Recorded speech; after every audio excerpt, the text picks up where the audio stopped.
how y'all doing? So I'm not from Detroit, but I've been here for 3 years, and I love it. And the thing that I love most about Detroit is that when you meet somebody, you ask them, what do you do, and what's your hustle? So I want you to just turn to your neighbor real fast and ask them, what's your hustle? You better answer. You better be honest, right?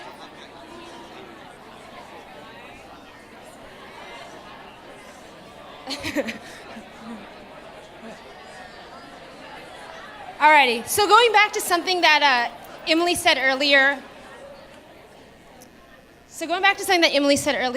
About if you pass upon an opportunity, think about when you ask me what their hustle is, and maybe you can hand off an opportunity for something that they would love to lean into, but isn't something that they do. So I just want to put that out there. So I'm going to tell the story about how in leaning into my art practice and taking the lessons that I've learned from art, I've been able to bring the biggest Black Tech conference to Detroit, and that's going to happen next month. So I've always known that I was a creative person, and I've always wanted to walk through the world that way. My earliest memory is being 3 years old and inviting my mom into my studio, which was actually my bedroom, to get her portrait drawn, and I definitely had the starving artist thing down because I did not charge her. And even now, I want to say that by the time I got a job that I could buy gifts for people, but honestly, I start my Christmas list in September and I make things for everybody. So that is exactly who I am. But even knowing that, I've kept creative Olivia and 9 to 5 Olivia separate. Actually, about a year ago at this time, I was working at Duo Security out in Ann Arbor, which is a fantastic company. And they partnered with the Ann Arbor Art Center to put on an exhibition called Intramural. I really thought I was going to say intermittent that time. And they put on Intramural. And Intramural invited 5 local artists into the Ann Arbor Art Center to create work directly on the walls. But beyond doing that and inviting the community to witness it, we invited the community to collaborate. So I'm going to show you a video of what that process looks like. My name is Olivia Guterson, and I am one of the artists in the Intramural exhibition at the Ann Arbor Art Center. I've always, right?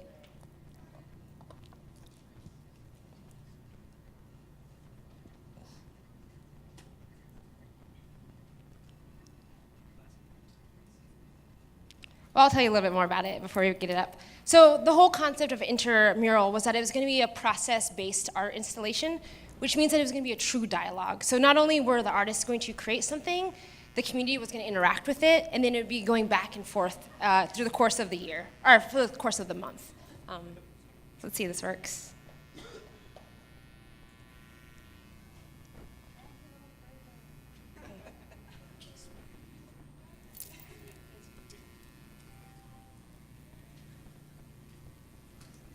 Can you move it over a little bit more, please?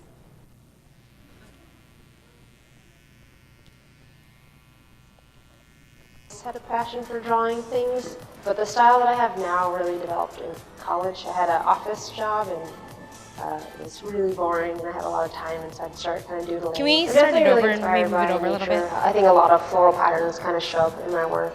I look a lot at textiles, whether it's like Indian textiles or even like Russian babushka dolls. When people see my work, a lot of people say you should make an adult coloring book, which I think adult coloring books are awesome. So taking that kind of concept and giving people the option of painting directly on the walls with the piece that I make.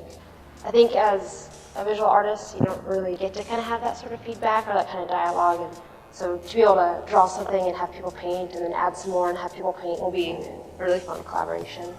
Art in general gives people a voice. Sometimes, whether it's a child who maybe doesn't know what they want to say or what they want to express, but it's really important to create opportunities for us to express. And also the idea that this project is only going to last for this moment of time and really capture who's a part of it is kind of a really beautiful thing to me.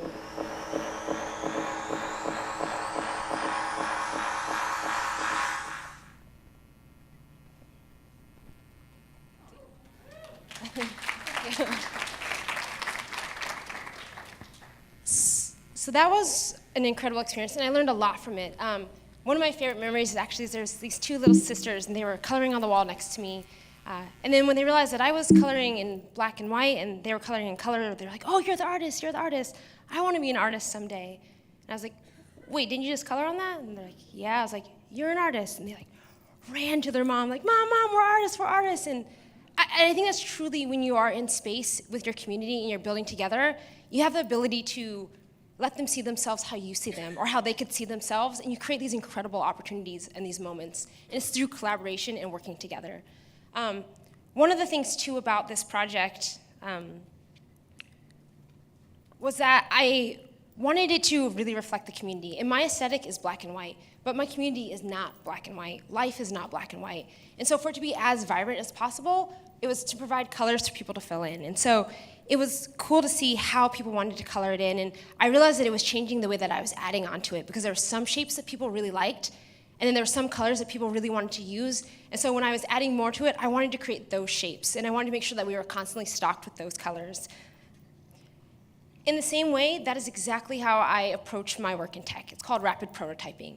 It's you take an idea and you build it, you test it out, and then you get feedback. And when you do that, you're able to really iterate and grow forward. And so with this project, I was able to see exactly in real time what the community wanted to do, and then be able to iterate and build something together. When I take a step back, I realized it was all about creating opportunities for people. So another opportunity that I had was a year ago, I went to a tech conference in San Francisco called Afrotech, and it is the biggest black tech conference in America, and it's fantastic. It's similar to something like this, where you sit around and you're like, this is my people. I feel it, it's the energy.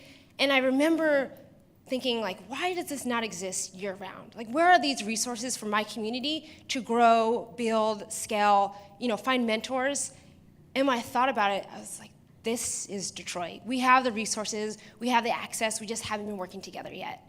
And so when I came back from Afrotech, I went on a journey of listening to people's stories, because I wanted to be the person that was building a community that reflected us all. And there's no one journey to how you get to your dreams or to get into tech. And so in the course of about 2.5, 3 weeks, I met with 30 different people in my community, and I heard some incredible stories. I'd actually encourage everybody to go on a journey like that, of just listening and hearing people's stories and how they entered the space, because it filled my cup. And even when I talk about it now, I still get chills. But a huge part of those conversations was to ask people, is this something that our community needs? Is this something that our community wants? And if this is a journey that I want to go on, are we going to go on it together? And everybody was really excited about that. The other thing, I'm not an event planner. That is not at all in my wheelhouse. And so I really needed to lean in and find the skills that my community had, so we could put on this event in a way that was going to be successful and reflect all of us. So the first thing, though, in bringing this community together was figuring out where were the barriers for brilliance. And one of those was that people didn't have headshots. So they weren't even able to show up in the world how they wanted to. And so the first event we did was we went to the Charles Wright African American Museum, and we had headshots taken. And it was fantastic. I think we started at 1 o'clock in the afternoon, and it went on until 5 o'clock. We shut the museum down. I couldn't get people to stop hanging out. And we realized that there was such a need for us to create space together. And where it stands is we're actually going to have this conference next month. It's going to be on August 18th. And it's really exciting to know that we're going to come together and build something. So actually, here's some of the community. So we've been doing weekly events to bring people in together and to hold space and to share resources. Okay, keep going. The other thing about art is I didn't find my confidence in art until I started doing street art, which is art graffiti. And the thing about graffiti is you don't know how long it's going to last. It can last for 5 minutes, 5 hours, 5 days, but you do know that you want to do your best work, and that it is going to be a dialogue with the community that's there in real time. And so when I think about creating opportunities and how we collaborate, it's really how to presence what is there in real time and creating opportunities to expand and grow people in that way.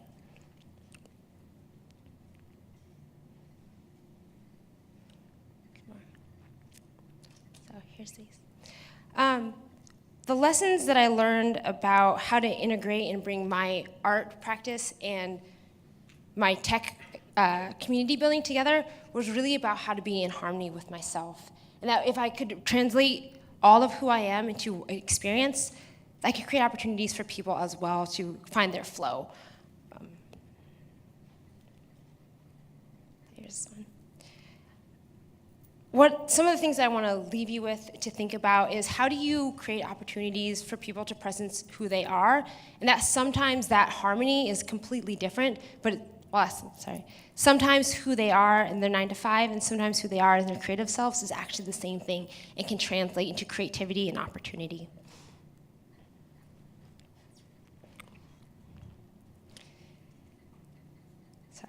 The other thing that I learned through integrating these two practices of mine was that I didn't have to separate who I was to create opportunities and to find people who wanted to build with me.